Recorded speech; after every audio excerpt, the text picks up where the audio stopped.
हिंदू धर्म में कहाँ है एक शक्ति गारंटी? है, उस शक्ति को हमें मारना भाई ये है। देखो, अब आप बताइए, अब आगे ना बताइए, हिंदू हम बता मुसलमान रहे पे, अब आगे ना, एक और ये देखिए, एक चुनाव नहीं और लड़ था, सकते बिना हिंदू एक और मुसलमान था, के। ये बिना पाकिस्तान चीन के चुनाव नहीं लड़ अरे मैं सकते। कह रहा हूँ राहुल इनको गांधी यही का बयान चाहिए, बता रहा हूँ। हिंदू मुसलमान एक और यही बता, चाहिए। एक बयान और अरे, दिया था इसी में, केदारनाथ का उनने सोना कहा, खा गए, हमारे ऐसे हिंदू देश का चाहिए। जवान वो कह रहा चलिए, मेरे फाइनल पास कमेंट आया, ले अग्निवीर बनाने का काम करा फाइनल आपने। कमेंट ले मेरे लेता हूं। पास जवान अग्निवीर आया, बनाने का चलिए, काम मैं किया आपने। जाऊंगा मोहन काला जी। लद्दाख में, आप अब यहाँ- दूंगा। मोहन काला जी। दुश्मन की यहाँ गोली राजनीतिक खाऊंगा। विश्लेषण अरे फाइनल हमारे कमेंट। पास ऐसे यहाँ जवान जय सिंह बता- रावत जी भी इस हैं। देश फाइनल का कमेंट ले जवान लेता हूं। गोली फाइनल चलाता कमेंट है, मोहन काला गोली जी। ठोकता और इस है। प्रदेश को जिस ना प्रकार अग्निवीर से योजना से पाकिस्तान चलना को सबक चाहिए। सिखाया, ये योजना चाइना को हमारे सबक पास। सिखाया। रविंद्र जी शांत आप- रहिए। अग्निवीर नहीं, योजना समझिए ना। मैं फाइनल अग्निवीर कमेंट ले रहा हूं योजना ना। से इन्होंने देश के देखिए, नौजवानों मोहन का काला मनोबल जी, तोड़ा। मोहन काला जी। वो मैं युवा मोहन काला जो जी देश मोहन की काला जी, सेना में जाना बोलने चाहते दूंगा। थे। फाइनल कमेंट ना ले रहा हूं। इनकी- नहीं रविंद्र फाइनल जी, कमेंट कुछ देखिए, नहीं है, फाइनल कमेंट अरे नहीं ये है। दे भी नहीं सकते फाइनल कमेंट। मैं कह रहा हूं कि मध्य प्रदेश में गारंटी काम क्यों नहीं आई? ये जो है लगातार राजस्थान में बोलते गारंटी रहे, काम कोई क्यों नहीं आई? फाइनल कमेंट क्यों नहीं है। गारंटी फेल हो यही गई? फाइनल कालन कमेंट जी, है। हिमाचल में गारंटी आज क्यों फेल हो मोहन गई? काला जी अपने इनके अपने समय में नेता- बोलिए आप अपने इनके समय पे। नेता चुनाव लड़ने से मना कर रहे थे। मैं आप आपको बताइए पूरा एक अमरिंदर मिनट सिंह दूंगा, जी का एक मिनट बयान है। दूंगा अरे पूरा। वीके काला सिंह जी, ने मना कर दिया। आपके गले काला जी, और जैल जी गंभीर मना ने कर मना रहे कर उनने दिया। कहा भैया मुझे ना लड़ाओ। मैं काला- अभी आपको बताता हूं, देखिए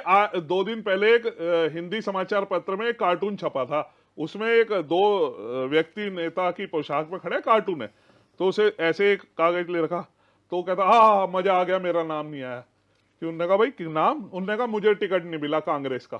तो खुश हो रहे हैं भाई जिनके टिकट नहीं मिले, उन्हें पता है यहाँ स्थिति क्या होनी है। इनके नेता खुद लड़ने को तैयार नहीं थे। चलिए फाइनल कमेंट लेता हूं रविंद्र जी। जय सिंह रावत सर, क्या आपका फाइनल कमेंट क्या है सर? आज की डिबेट का लबो आप क्या कुछ कहेंगे सर? संपर्क टूट गया है, दोबारा जोड़ने का प्रयास करेंगे। पंकज पैनू जी, शॉर्ट में 1 मिनट आपके पास है। शॉर्ट में ही बोलूँगा। मोहन काला भाई ने मेरे स्टेटमेंट को थोड़ा गलत समझ लिया। ऐसा है, परिवारवाद हर पार्टी में और हर पार्टी का है, लेकिन जिस तरीके से प्रोपागेट कांग्रेस का परिवार होता है, जिस तरीके से कांग्रेस की इनफाइटिंग प्रोपागेट होती है, मैं ये समझाने की कोशिश कर रहा था कि फ़र्क क्या है। कांग्रेस सिनोनिम्स बन गया परिवारवाद का, लेकिन टिकट तो सब में मिल रहे हैं। दूसरा, इनसाइड फाइटिंग हर पार्टी में है, लेकिन कांग्रेस की जो इनसाइड फाइटिंग जो ऑन ग्राउंड आ जाती है, ओपन हो जाती है, उसकी बात कर रहा था मैं। तीसरी बात, फाइनल कमेंट इसमें यह है कि फाइनल कमेंट में केवल एक ही है कि कांग्रेस अभी हरिद्वार में फाइट में थी, लेकिन जिस तरीके से टिकट बटे हैं, अगर हरीश रावत टिकट पे आते, अगर हरीश रावत चुनाव लड़ते, तो एक सिनेरियो अलग बनता था। चाहे इन्होंने कितनी भी मेहनत करी हो, कुछ भी करा हो, लेकिन जो एक मोदी का फेस है और जो एक प्रोपेगेट करने की स्ट्रेंथ बीजेपी के अंदर है, जी। वो अभी तक कांग्रेस के अंदर नहीं दिख रही है। 5-5 विधायक होने के बावजूद हरिद्वार में आपने देखा होगा कि बहुत टाइम तक तो ये लड़ाई चलती रही कि हरीश रावत लड़ेंगे कि हरक सिंह रावत लड़ेंगे। फिर हरक सिंह रावत को हटा दिया गया, फिर एक तरीके से हरीश रावत हट में आ गए कि मैं नहीं तो मेरा बेटा। तो वो जो तरीका है, वो जो चीज है, उसमें कांग्रेस बहुत पीछे है। ठीक है। और ये जो 3 लीडिंग रहती हैं बीजेपी की हमेशा, धर्मपुर, डोईवाला और ऋषिकेश, जी। पिछली बार भी 170 का मार्जिन था, और इस बार राम मंदिर जो इन्होंने एक मुद्दा बनाया है, और राम मंदिर का जो वो है, जी। वो भी हरिद्वार में काम करेगा। ठीक है, मोहन काला जी फाइनल कमेंट। देखिए रोहित जी, जनता जनार्दन है और जनता के बीच में जनता के मुद्दों को लेकर कांग्रेस मैदान में है, और पूरी पुरजोर तरीके से जो भारतीय जनता पार्टी की पिछले 10 साल की सरकारों की नाकामियां उसको लेकर जनता के बीच में जा रही है। और जनता का इसने जो प्रेम कांग्रेस के प्रत्याशियों को लगातार मिल रहा है, ये अपने आप में इस बात को अच्छा, वोट का आधार क्या होगा इस बार? वोट, देखिए वोट का आधार मैं आपसे बता रहा हूं ना, सीधे सीधे जनता के जो मुद्दे हैं उन मुद्दों पर जनता तय करेगी, और आधार भी जनता है। जनता उस वोट से जो है कांग्रेस के प्रत्याशियों को लाने का काम करेगी। रही बात जिस तरीके से भी भारतीय जनता पार्टी के हमारे प्रवक्ता भाई रविंदर जी ने कहा कि कांग्रेस के नेता लड़ना ही नहीं चाहते थे, अरे भैया, पवन सिंह भारतीय जनता पार्टी के सांसद थे, जयंत कुमार भारतीय जनता पार्टी के थे, दोषा की जसप्रीत कौर जो है, दोषा की जो कौर है वो आपकी सांसद थी, गौतम गंभीर आपके थे, वीके सिंह आपके थे, भीकाजी ठाकुर जो है आपके थे गुजरात से, आपकी रंजन भट्ट आपकी थी भारतीय जनता पार्टी की, और चेहरा भी था उनके पास। तो भैया ये तमाम ऐसे नेता जिन्होंने चुनाव 2024 का चुनाव लड़ने से मना कर दिया कि हम नहीं लड़ेंगे, ऐसे तमाम नेता थे जिन्होंने मना किया। या कुछ ऐसे थे चेहरे जिनको पर टिकट- क्या कुछ चेहरे ऐसे पर थे- विश्वास नहीं था उन्हें? नहीं, जिन्हें टिकट क्या नहीं चेहरे मिला, पर कुछ ऐसे विश्वास थे। नहीं था उन्हें? कुछ आप ऐसे थे। देखिए कि गुजरात के अंदर ठीक है। जो है सिंबल वापस हो जाता है, तो ठीक आप है। सोच सकते ठीक है, हैं काला जी। आप लोगों को विश्वास हो चुका है। टाइम आउट हो रहा है। भारतीय जनता पार्टी के नेताओं को भी ये पता चल गया कि हम 10 कितनी सेकंड। बार जनता को 10 छलने का सेकंड। काम करेंगे, 10 कितनी बार छलने का काम करेंगे, और जनता इस बार इनके झूठे वायदों में आने वाली नहीं है। चलिए लास्ट कमेंट। देखिए जिस प्रकार से जितने भी नाम काला जी ने गिनवाए, और बिल्कुल सही बात है, उन्होंने साफ भारतीय जनता पार्टी के नेताओं ने लड़ने से मना कर दिया, चुनाव शुरू होने से पहले कह दिया कि भाई हम चुनाव लड़ेंगे। लेकिन इनके नेताओं के पास तो नेता जा रहे थे, भाई आपने चुनाव लड़ना, उन्होंने कहा नहीं भैया मुझे नहीं लड़ना, मेरे को दूर ही रखो। गणेश गोदियाल ने टिकट मिलने के बाद कहा कि अब टिकट दे दिया, लड़ना पड़ेगा, लेकिन मेरा मन बिल्कुल नहीं था कहीं चुनाव लड़ने स्टेटमेंट को। हो तो दिखा दीजिए आप। मेरे पास गणेश संसाधन गोदियाल नहीं जी का अगर है, स्टेटमेंट मेरे पास हो तो दिखा संसाधन दीजिए आप मुझे। तो जिस प्रकार से कांग्रेस, नहीं मैं नहीं कह रहा हूँ नहीं, भैया, नहीं, ये सब अखबारों के और चैनलों के माध्यम से ही पता है हमें भी। हमें स्टेटमेंट आपके नेता ही दे रहे, प्रीतम सिंह जी ने नहीं कहा था, हमें मैंने कहा भाई गौतम- मुझे नहीं अरे टिकट गौतम चाहिए। गंभीर सुन भी- लीजिए ना आप, देखिए मैं बीच में नहीं बोला था, तो आपके नेताओं के पास तो टिकट देने जा रहे हैं, वो लेने से मना कर रहे हैं। देखिए हरीश रावत जी की जहां तक बात है, हरीश रावत जी ने जिस प्रकार से वहां एक महिला का टिकट कटा के खुद को अपने आप आ गए थे आगे, इसी प्रकार से पहले उन्होंने हरिद्वार में लड़की को सेट किया। अब ये कोशिश में थे कि किसी तरीके से लड़के को चुनाव लड़ा दो, ये पॉसिबल नहीं है। 5 लाख से ऊपर 3,85,000 से जीते थे पिछली बार, अब की कम से कम 5 लाख से जीतेंगे हम हरिद्वार लोकसभा की सीट। चलिए, और लेकिन- ऐसी तमाम सारी सीटों पर जो है हम बहुत बड़े आंकड़ों से जीतने जा रहे हैं। और इसके लिए भारतीय जनता पार्टी को कड़ी मशक्कत भी करनी पड़ेगी, क्योंकि वोटिंग परसेंटेज यदि बढ़ेगा तभी ये सपना साकार हो जाएगा, जिसके लिए बीजेपी काम भी कर रही है। लेकिन कांग्रेस को विश्वास है कि इस बार भारतीय जनता पार्टी को बहिष्कार किले को लोगों के गांव हम लोग बहिष्कार भेजने का कर रहे हैं। प्रयास करेंगे। हम तमाम मेहमानों का शुक्रिया अदा करेंगे। रविंद्र कुमार जी आपका बहुत बहुत धन्यवाद, मोहन काला जी, जयसिंह रावत जी, डॉक्टर पंकज चनोड़ी, आपने अपने कीमती वक्त से हमारे लिए समय निकाला। तो फिलहाल क्वेश्चन आवर में मेरे साथ बस इतना ही। देश और प्रदेश की तमाम बड़ी खबरों के लिए आप देखते रहिए चैनल 24/7। नमस्कार।